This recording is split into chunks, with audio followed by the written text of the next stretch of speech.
Beyond the pillars, a hero's journey across the seas. The sea was vast. It stretched beyond the horizon, swallowing the sky, whispering secrets to the wind. No mortal had crossed its depths without trembling, and yet across the ages men had dared. The Argo, built with timbers that whispered prophecies, carried Jason and his warriors through clashing rocks that sought to crush them. A white dove, loosed into the sky, proved the path. By its tail feathers, the Argonauts learned the price of hesitation. They rode with fury, escaping just as the stones slammed shut behind them, sealing the way for all who would follow.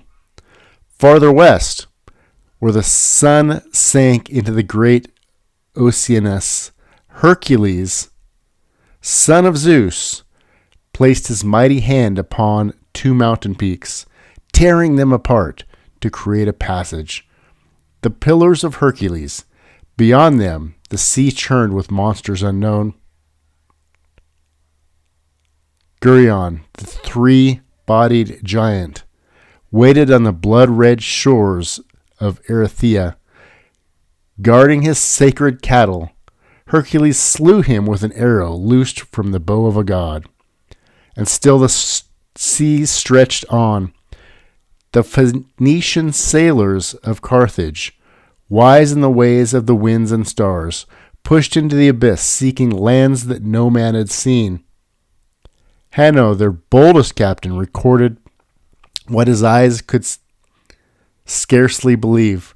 Fires that danced upon the water, beasts with eyes like embers in the night, waves that rose as if the gods themselves breathed beneath them, and yet they pressed forward, carving trade routes where others feared to sell. Then there was Jonah. He fled, not for glory or wealth, but to escape the will of God himself. Yet no man outruns the Almighty. The storm rose, a tempest unlike any seen before. The ship groaned, the sailors wept, and Jonah, knowing the truth, cast himself into the abyss. The sea swallowed him whole, the darkness closing in, cold and eternal. But God was there. He sent a great fish, a monstrous guardian of the deep, to carry Jonah to his destiny, not to death, but to redemption. And another time, on another sea, a storm raged upon Galilee. Fishermen, hardened by the waves, cried out in terror as the waters rose to claim them. The winds howled, but one man slept. When he rose, he spoke but three words: "Peace, be still." And the seas obeyed. The sea is ancient, the sea is powerful, and yet the sea is not sovereign. For in every story, whether of heroes, sailors, or prophets, the lesson is the same. The waves may rise, the storm may rage, the unknown may call, but over it all the divine hand rules.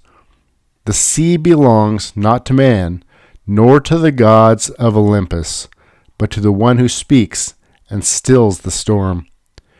Will you dare to venture beyond the pillars? Will you brave the waters of mystery and truth? The journey begins now. Welcome to Legendary Oracles. Hello, I am Dr. David Santos, and we're continuing our series through ancient pagan myths and religions. In this video, we're going to be looking at sea stories and legendary voyages, and we're exploring myth, religion, and history with the theme of the ocean and the seas.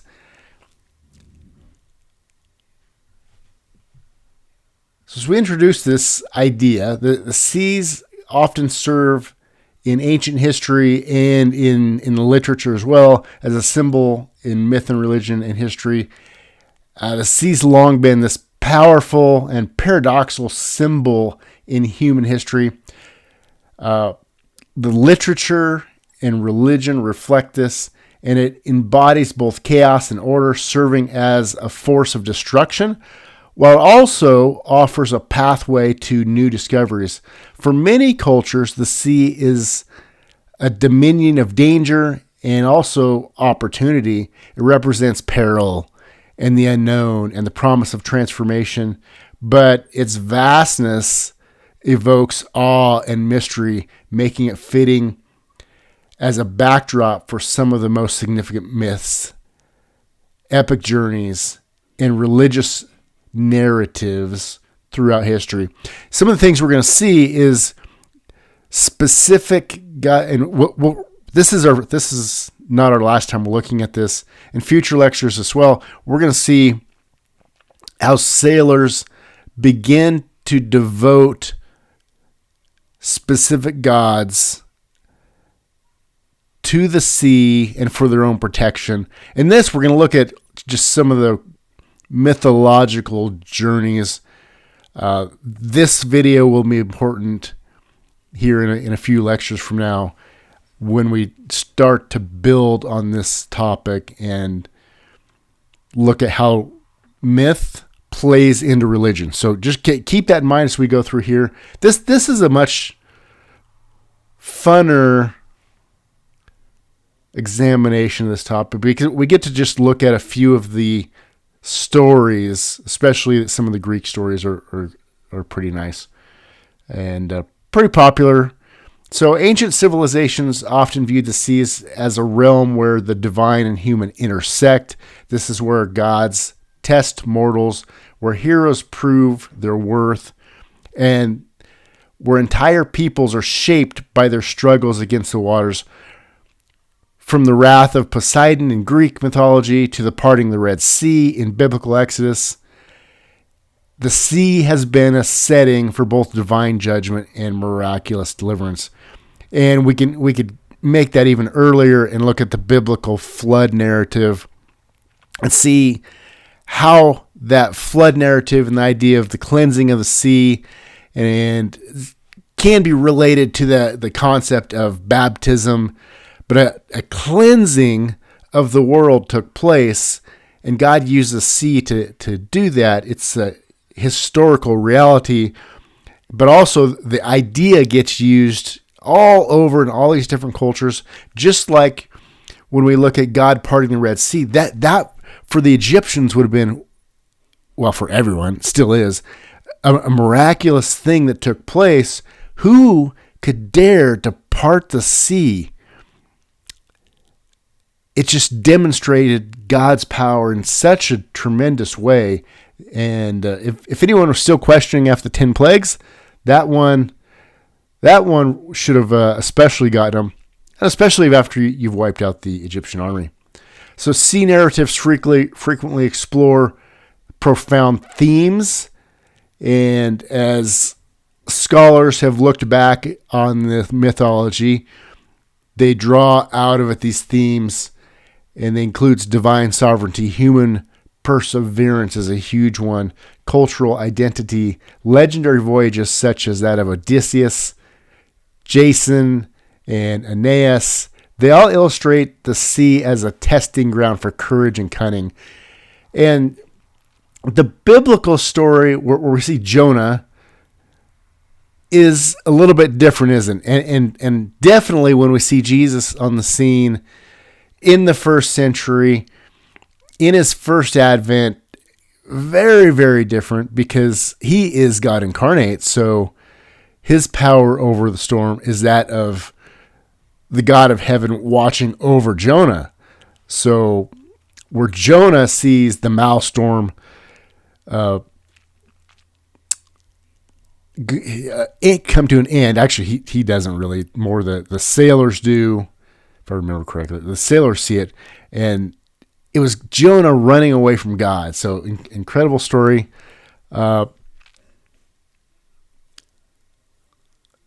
of those are important for us to understand, but keep in mind whether it's the account as recorded in the Bible of Jonah or the account of Jesus as recorded in Scripture.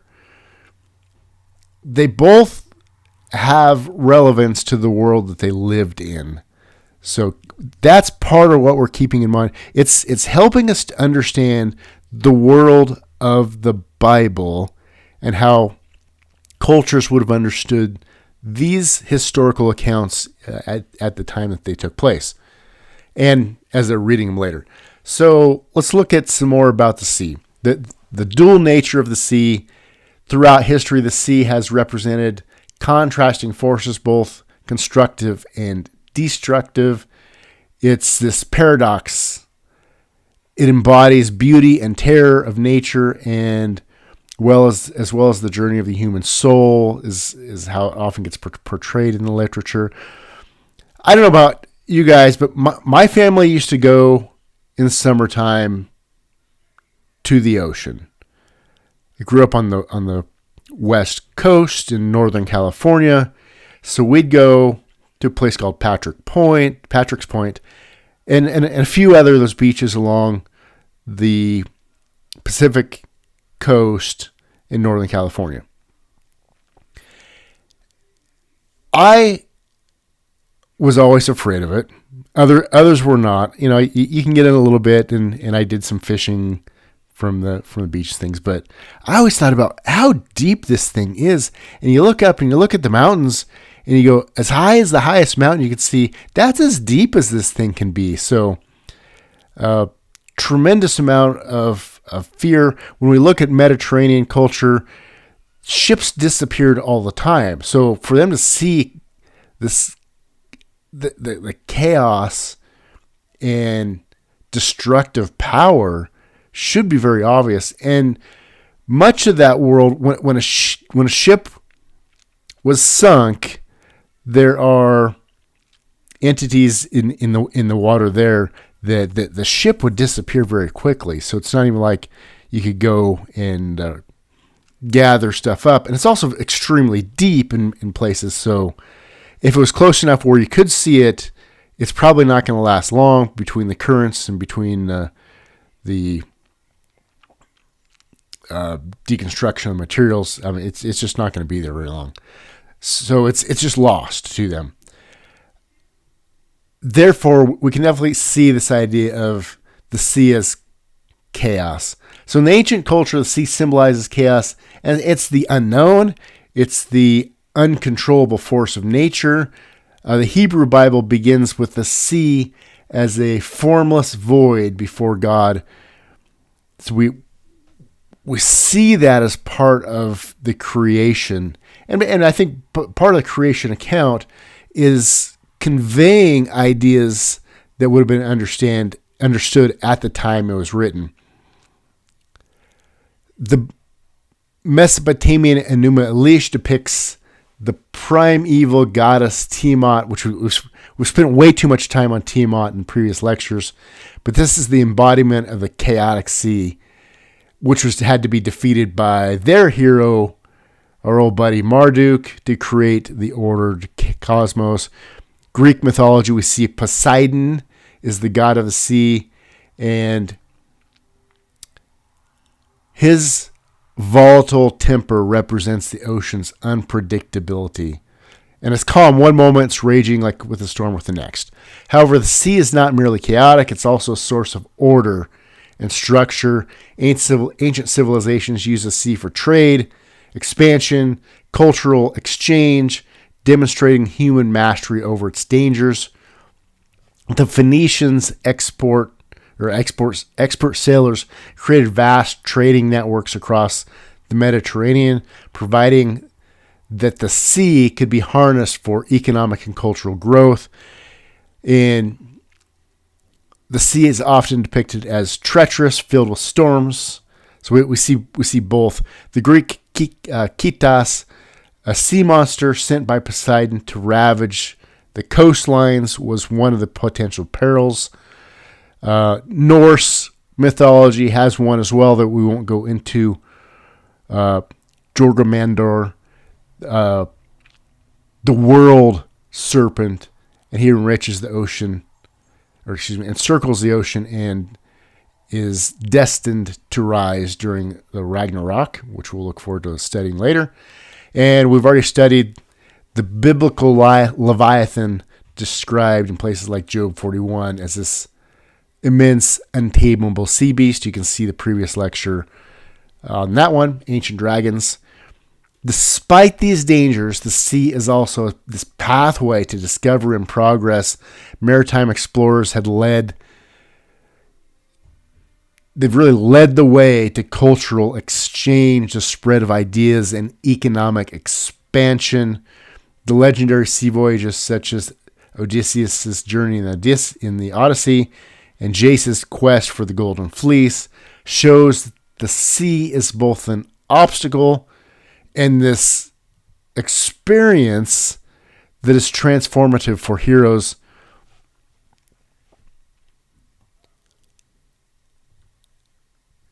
The sea gets portrayed as both life and death. It sustains life. It provides food.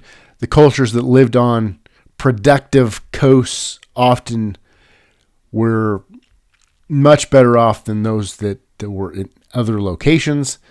Many religious traditions associated with water, renewal, purification, and rebirth. I wonder, I postulate that those kinds of themes that find their way into ancient and classical traditions and religions, is that a cultural memory of the original flood and the idea of this water being a testing, but also a purifying element. So countless sailors have perished in its depths. This reinforces the image of forces beyond human control. In mythology, the sea often acts as a boundary between the living and the dead. The Greeks believed souls had to cross the river Styx to reach the underworld. Norse and Celtic myths describe oceanic views and voyages to these underworldly realms of the dead. So those are ideas that get packed away into lots of different cultures. So all right, let's start. Greek sea myths and legendary voyages. The Odyssey. This is Odysseus' perilous journey. It's written by Homer in the 8th century BC. Homer's Odyssey is one of the most celebrated sea narratives in history. It chronicles the 10-year journey of Odysseus as he struggles to return home after the Trojan War. So the Trojan War, that story is recorded in Homer's Iliad, and that's the story of the Hellenes, the Greeks. They pick up and they go to bring back this beautiful woman that's been captured. Well, she either ran away or was captured. Depends on a little bit on how you view it. So all the gods of the pantheon are behind the scenes in this thing. So they go to the city of Troy, and there's the Trojan War. Most of you probably remember the Trojan horse. That's how it ends. Believe it is Odysseus that has the idea for the Trojan horse. They go, hey guys, here we're leaving. Here's a gift for you. Take this giant horse and enjoy. Put it up in your city center. Of course, what happens? They got some troops hidden in there. The people of Troy open up, bring it in, and the battle takes place. And from there, those from Troy get scattered. And part of the mythology is that some of those refugees that leave the city of Troy end up in modern day Italian peninsula, and they establish the city and nation, soon to be empire of Rome. So just giving you a broad overview of that real quick. So after the war, Odysseus is headed home, and he has this epic journey. Takes 10 years for him to get home. Then, of course, he has to deal with, once he makes it home, his wife is trying to maintain his household. He has a child there. Well, his child's probably teenager anyways, to early 20s. So, and the wife is trying to fend off the suitors. She's still hoping Odysseus will make it back. The sea in Odysseus serves as both a battleground of divine will and the test of human resilience. Odysseus's encounters with various supernatural forces reflect the broader themes of fate, free will, and the tension between human ingenuity and divine authority. Now, Odysseus, out of all those that went to lay siege at the city of Troy, he is the most cunning. So important to recognize who he is. In the course of this journey, key episodes of this journey, first one we'll look at is the lotus eaters. This is a metaphor for temptation and loss of purpose. Maybe drawn from actual accounts. Who knows? Maybe simply a story. I don't. One of the first trials that Odysseus and his crew face in their arrival at the land of the lotus eaters, the inhabitants offer the lotus fruit, which causes those who eat it to forget their home and purpose.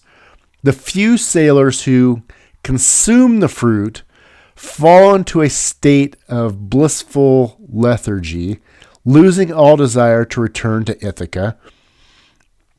Odysseus, recognizing the danger of stagnation and temptation, forcefully removes his men from the island and compels them to continue their journey. Maybe that could have applicable understanding to us today, falling into all kinds of temptations that would bring about apathy, both just in general life. So drugs, alcohol, things like that would just make us want to forget the things that are going on around us. And as we do that, just fall into this stupor of both ignorance and apathy. You know what that means? I don't know and I don't care. Falling into that, and then from there, simply not caring about the important things. We can see that in our faith as well, where we could become ignorant and apathetic about our faith. We're not engaging in Scripture and growing as we study it, and we're not actively engaging with people around us in some sort of ministerial activity, sharing the gospel with a friend, being active in the things of the church. Don't get me wrong, I'm not making those things salvific at all. I'm making those as part of sanctification and working out our own salvation, in terms of that's not getting saved. That's working out how to live as a believer. There are things in the world that could draw us away from that. So within this story, the symbolism and meaning, this episode serves as a warning against complacency and the seduction of forgetfulness. It parallels real life struggles where comfort and indulgence can deter individuals from their greater purpose.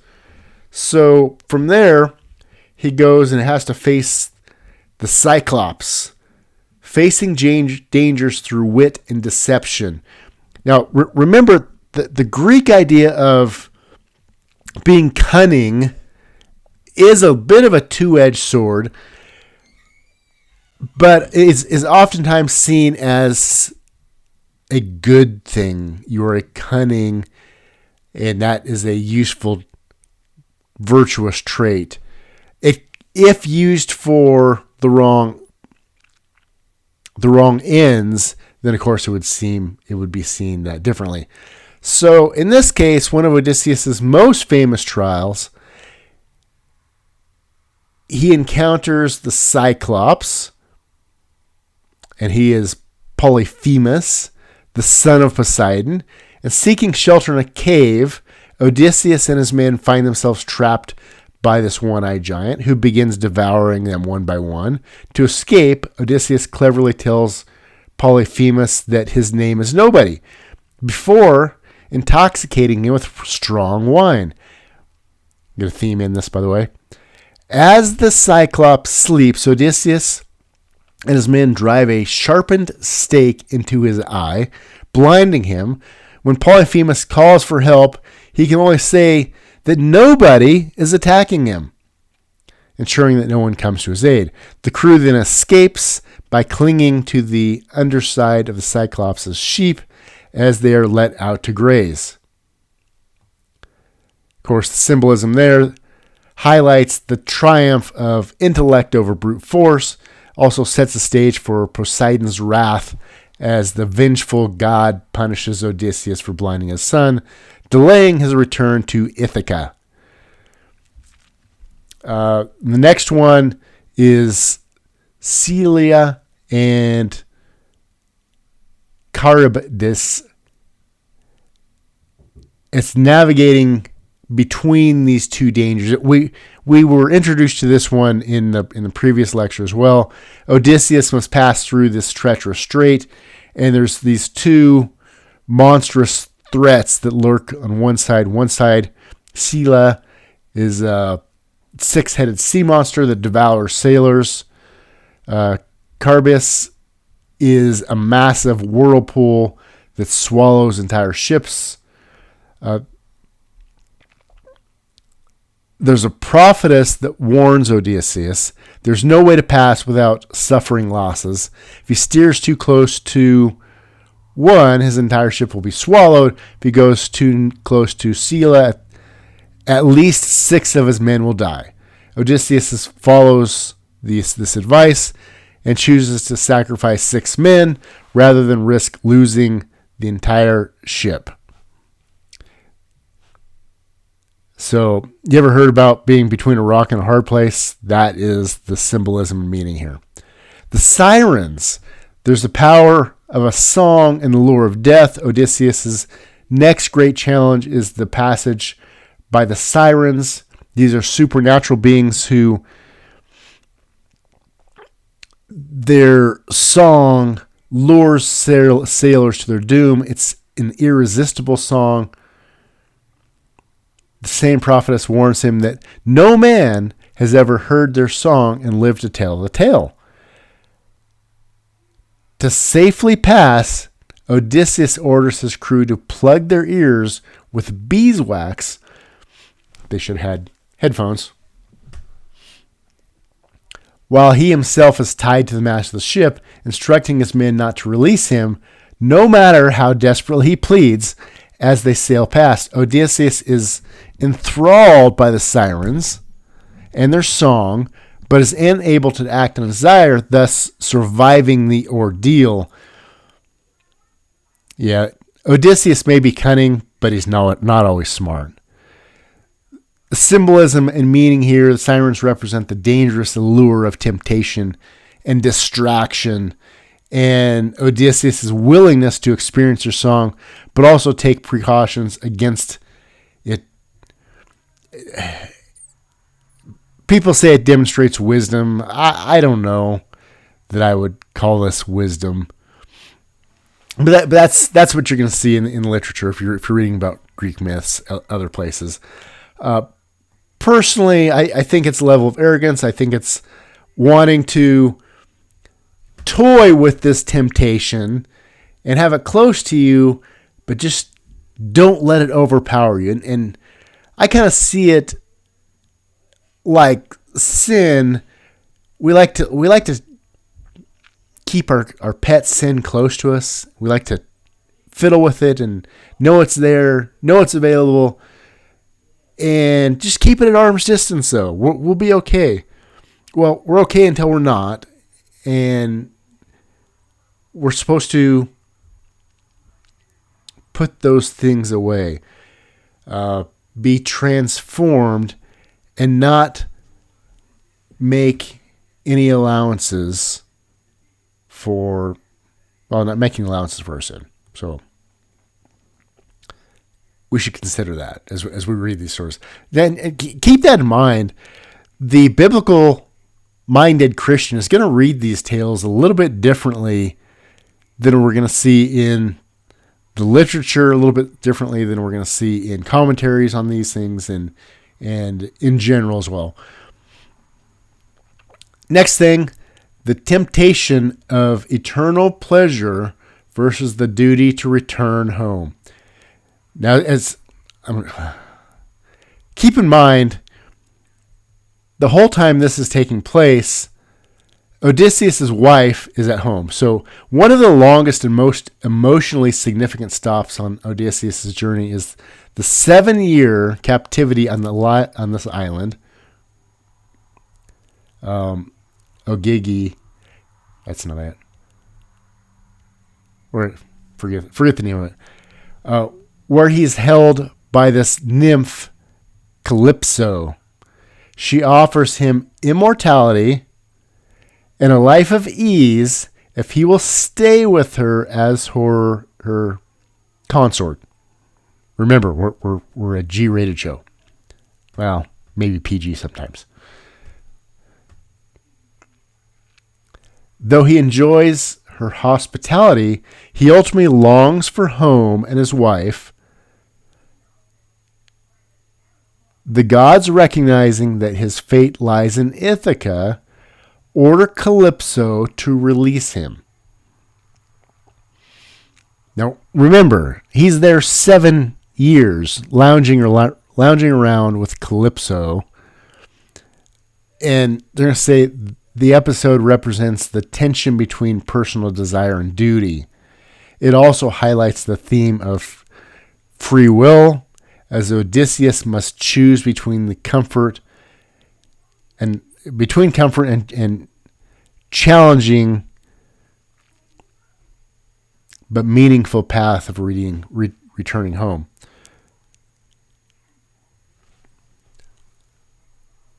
Poseidon becomes an obstacle as well. So one of the central conflicts of the Odyssey is the struggle between Odysseus and Poseidon. After blinding Polyphemus, Odysseus earns the wrath of the sea god, who ensures that his journey is plagued by storms, shipwrecks, detours. Poseidon represents the unpredictable and often vengeful nature of the sea.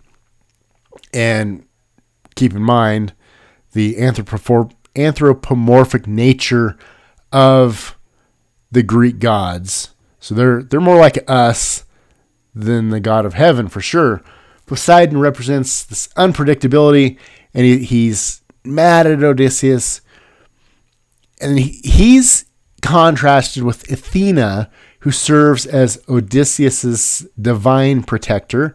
She admires his intelligence and cunning, frequently intervening on his behalf, whether it is giving him the idea to disguise himself upon returning to Ithaca or persuading Zeus to allow his journey home. Athena acts as a guiding force symbolizing wisdom and divine favor. In many of these Greek myths, whether it's the Odyssey, or if we went and looked at Iliad or other ones, if a god or goddess favors you, that is a good thing because that god or goddess will serve as your protector, unless a greater god doesn't find that to be okay, and then you could be punished just for that god liking you. So weird stuff there. The Odyssey presents an ongoing tension between human agency, divine will. Odysseus is renowned for his cleverness and resourcefulness, yet much of his journey is dictated by the whims of the gods. His intelligence allows him to overcome immediate dangers, but is only through divine intervention that he ultimately reaches home. This reflects the broader Greek worldview, in which human effort is necessary, but ultimately subordinate to the will of gods. So if something doesn't work out, it's probably because the gods were not with you. For example, with Odysseus, if he had gotten in a ship with his men and clear sailing with the right winds, he could have been home in a few days. And as it is, it took 10 years. So the idea of divine fate is not always a favorable one, or it could be very mixed in the ancient world. But the Odyssey remains as one of the most profound sea narratives in the world. It illustrates the interplay between human will, divine influence, people, and the gods. Odysseus' journey is not just a tale of survival, but a metaphor for the challenges of life itself. This story in the Greek world would have been used to teach virtuous actions and virtuous life as they defined it, the need to navigate between temptations and duty, to balance wisdom and action, and to endure hardship in pursuit of great goals, greater goals even. The sea in the Odyssey is not merely a setting, but a character in its own right, representing both the dangers of the unknown and the trials required for transformation and self-discovery.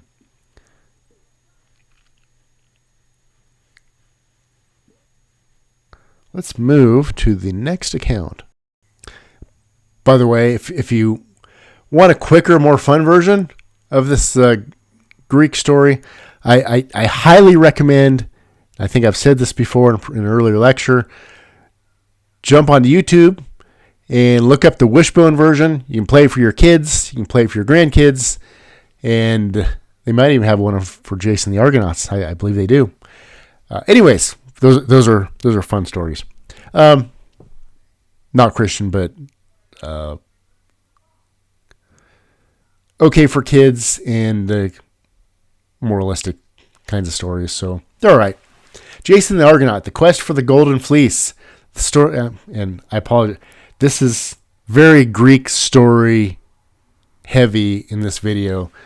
So we got Jason the Argonauts, followed by Heracles, and we'll try to speed through some of these. The story of Jason the Argonauts is one of the oldest and most captivating sea myths in Greek mythology.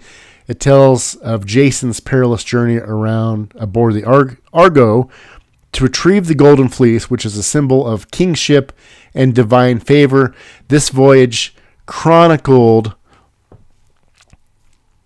in the 3rd century BC, as well as some earlier sources, stands as this quintessential heroic quest. Unlike the Odyssey, which focuses on one man's struggle to return home, Jason's story is a collective endeavor where leadership, divine assistance, and personal traits shape the hero's fate. Jason's journey is not just a maritime adventure, but a transformative expedition filled with supernatural encounters, divine interventions, and enduring consequences of human ambition.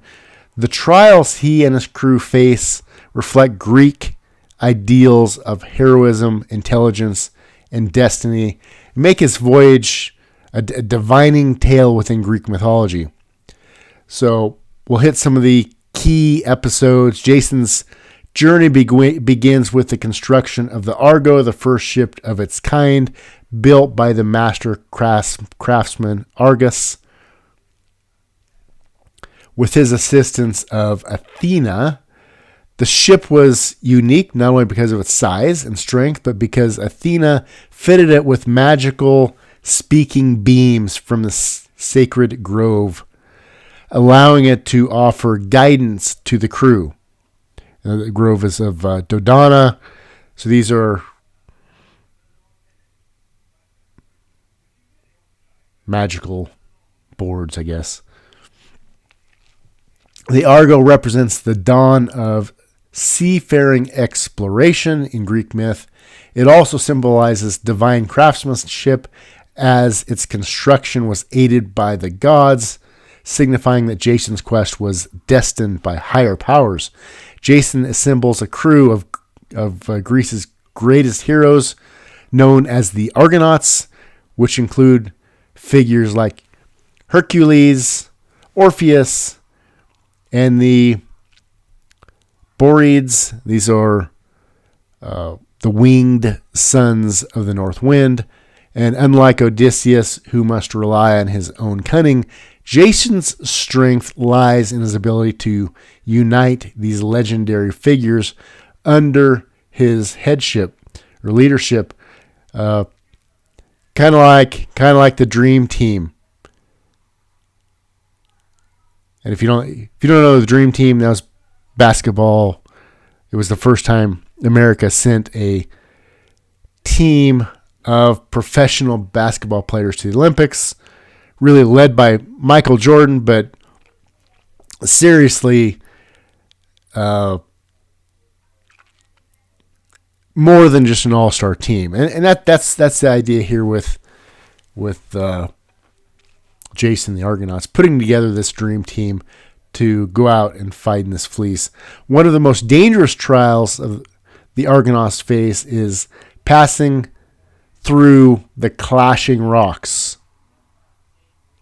And it's a pair of massive cliffs that repeatedly crashed together, destroying any ship that tried to pass between them. Jason was advised by the seer Phineas to release a dove before attempting the passage. The bird successfully made it through, but lost its tail feathers, indicating that if the ship was fast enough, it too could survive. Following the dove's example, Jason and his crew rowed with all their might, and they barely escape as the rocks closed behind them. They needed a motor. So after this event, the rocks ceased to move, marking the Argonauts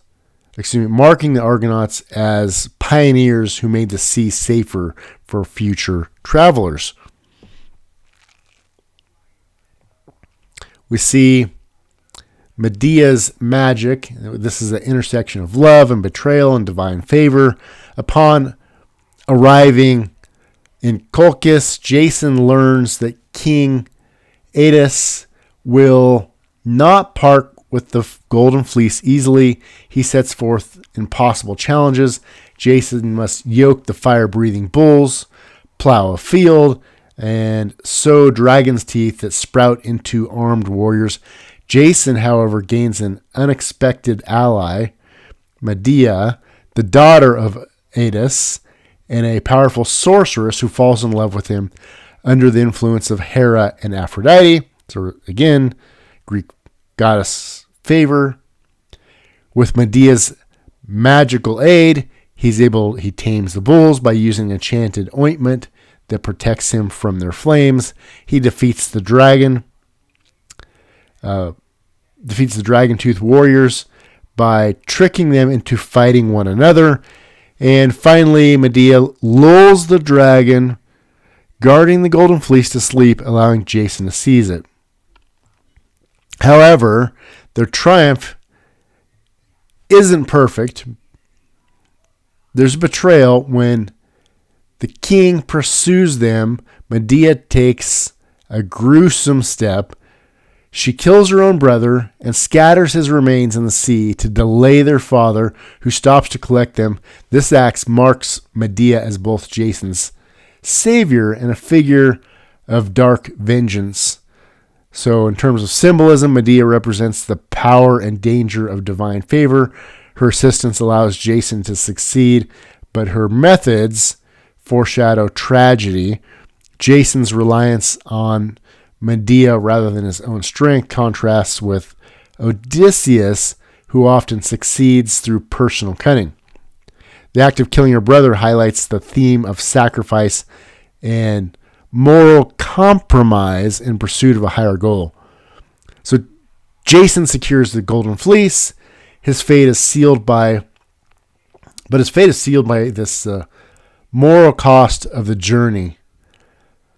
His abandonment of Medea upon returning to Greece leads to devastating consequences, as she ultimately exacts revenge by killing their children.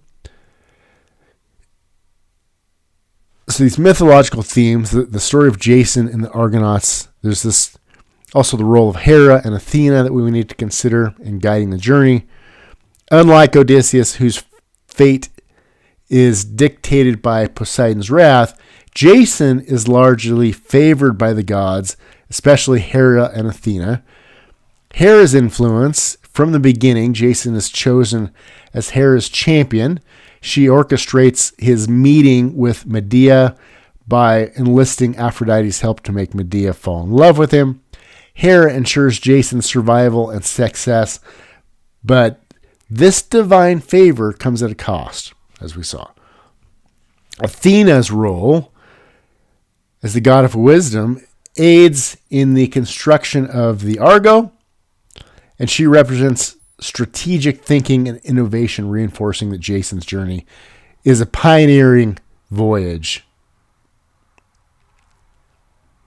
Jason's story differs from Odysseus in that his greatest strength is not his individual cleverness, but his ability to unite a group of powerful individuals. Unlike Hercules or Achilles, Jason is not a great warrior. His primary skill lies in forming alliances, motivating his crew, and securing divine support. You want him as a figure. If you're building a religion in the Greek world, you want this to be your story. The trials Jason faces require strategic thinking, patience, and negotiation rather than sheer combat ability. However, Jason's ultimate failure lies in his inability to maintain loyalty, as we saw. So the quest for the Golden Fleece is one of the most complex and richly divine, richly symbolic sea myths in Greek tradition. It embodies themes of leadership, divine intervention, and the perils of ambition. And we saw how Jason achieves his goal, and yet fate serves as a cautionary tale. His fate does. Unlike Odysseus, who's ultimately rewarded with his homecoming and reconciliation, Jason's lack of personal integrity and reliance on others leads to a tragic end. His story reminds us that success won through external aid rather than personal virtue may not be lasting. Ultimately, the tale of Jason the Argonaut stands as a testament to the Greek belief in the power of human ambition and divine will. Our last account is that of Hercules and his western voyage, conquering the edge of the world. Hercules is the greatest hero of Greek mythology.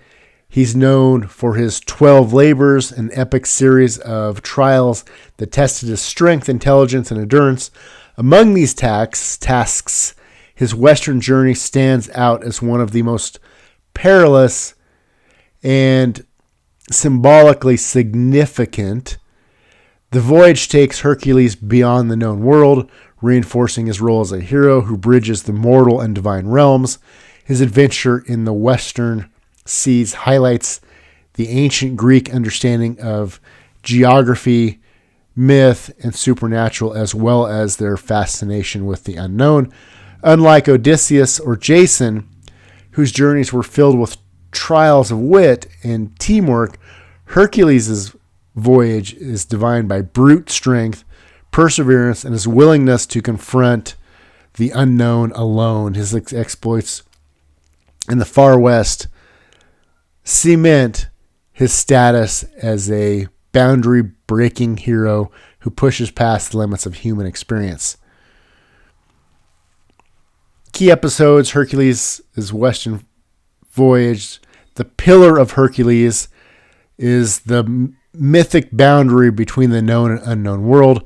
As part of his 10th labor, Hercules was tasked with retrieving the cattle of Geryon, a monstrous three-bodied giant who dwelled on the distant island.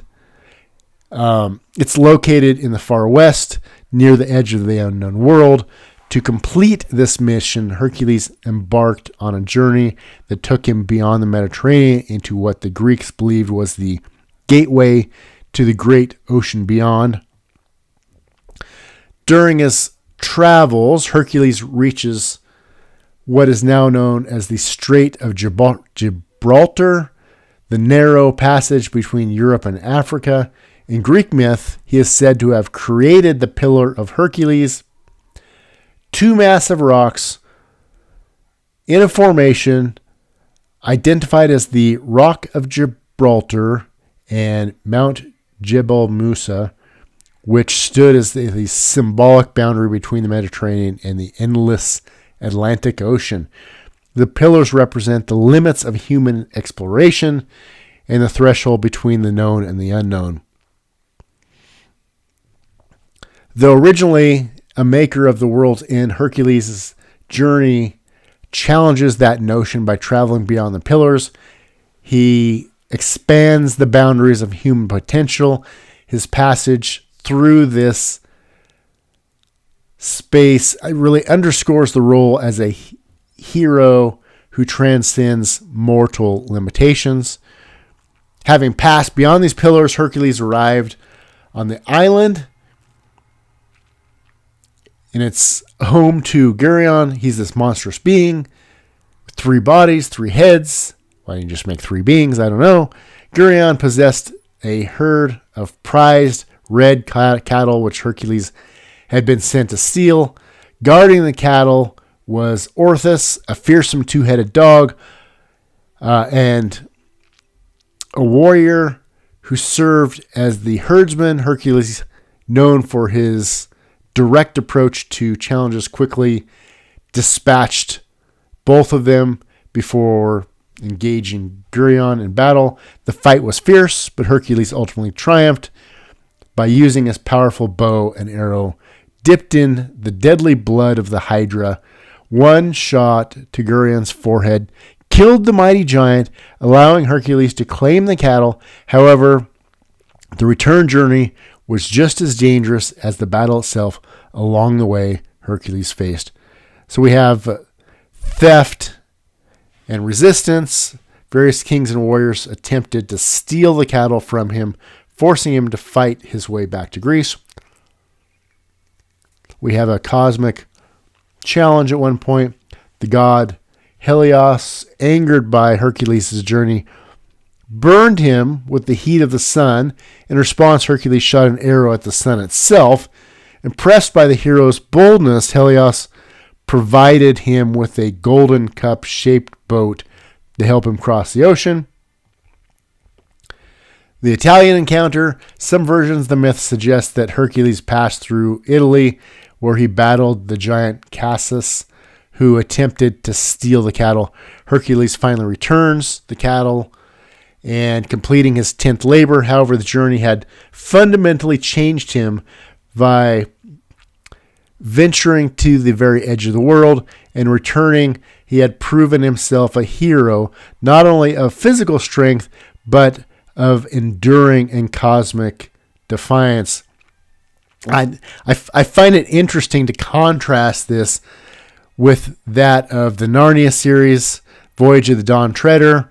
And who is it that is most eager to get to the edge of the world where he could see what's beyond that and potentially go on into Aslan's land? That's the little mouse, Reepicheep.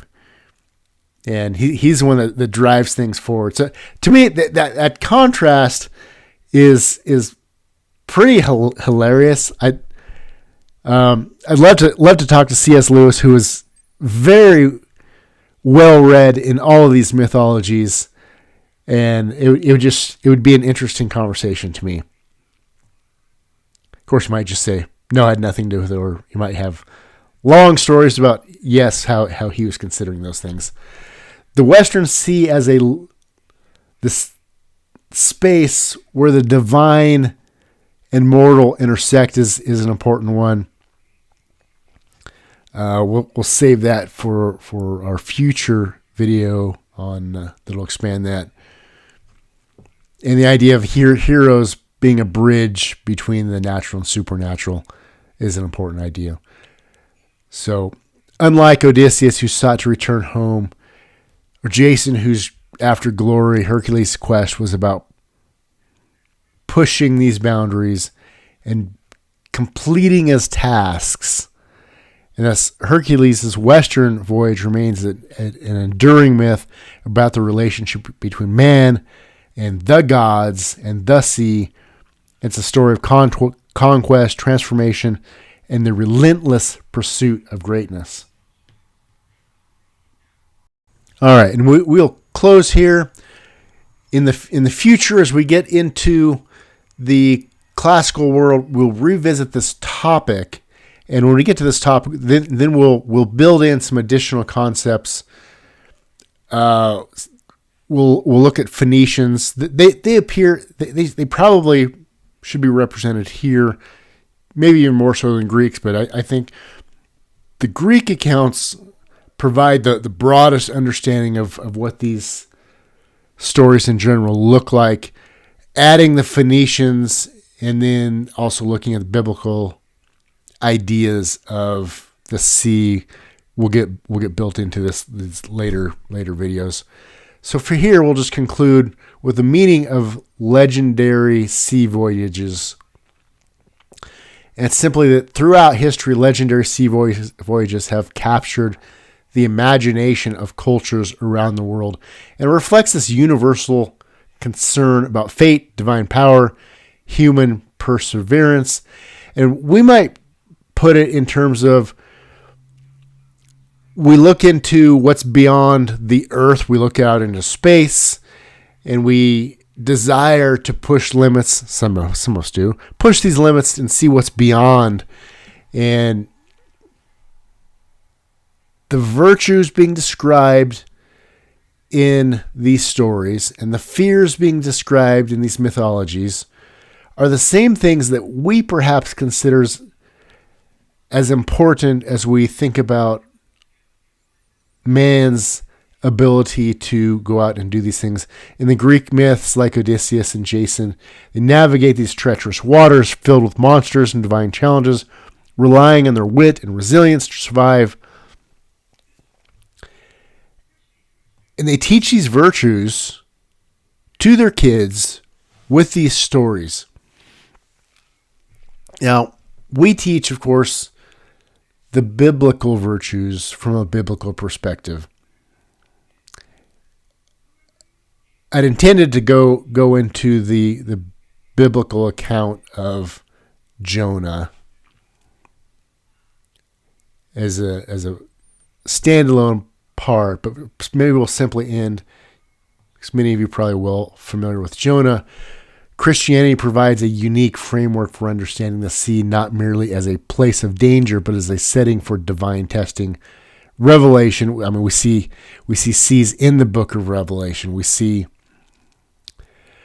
in the book of Revelation the beast coming out of the sea. We should be very aware of how the ancient classical people would have understood the sea. It's going to help us understand those kinds of passages. The sea is not something to be feared, but a realm where God's power is demonstrated and where he offers deliverance to those who call on him.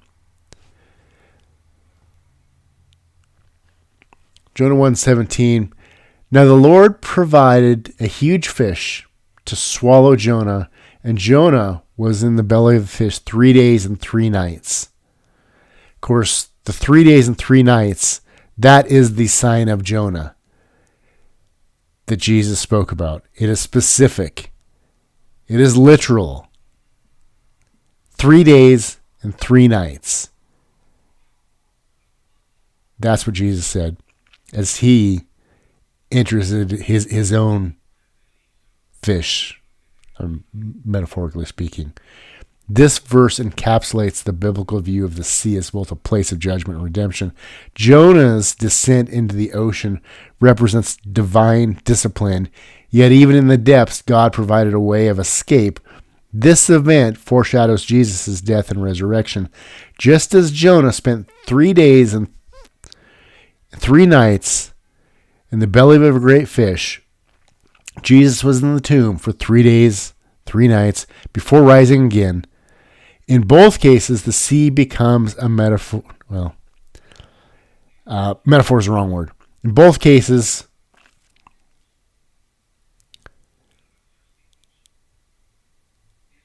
God's power is demonstrated as being even the power over death. And if God has the power over death, then we can be united with Christ in his death, burial, and also his resurrection. And it's that resurrection that brings about eternal life. Thank you for joining me, and look forward to the next video. God bless. And I just want to end with a final story, and it's the final voyage. The sea has never been tamed. The heroes of old, Jason, Hercules, Odysseus, each braved its depth, each sought to master its chaos, but the sea does not bend to mortal will.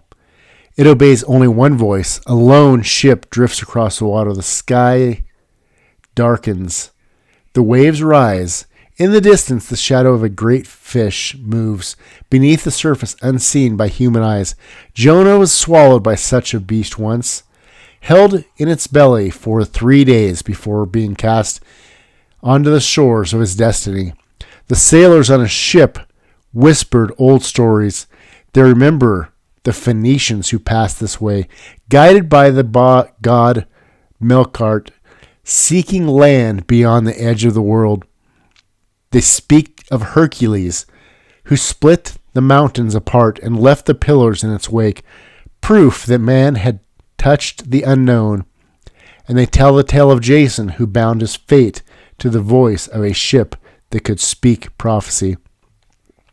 But there's one story left to tell.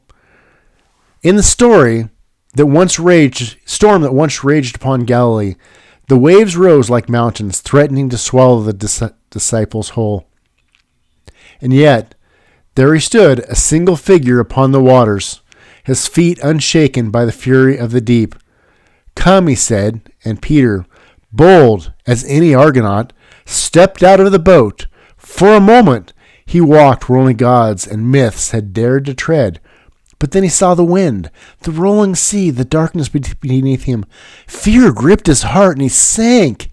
"Lord, save me," he cried, and immediately a hand reached out and caught him. The sea has swallowed men for ages.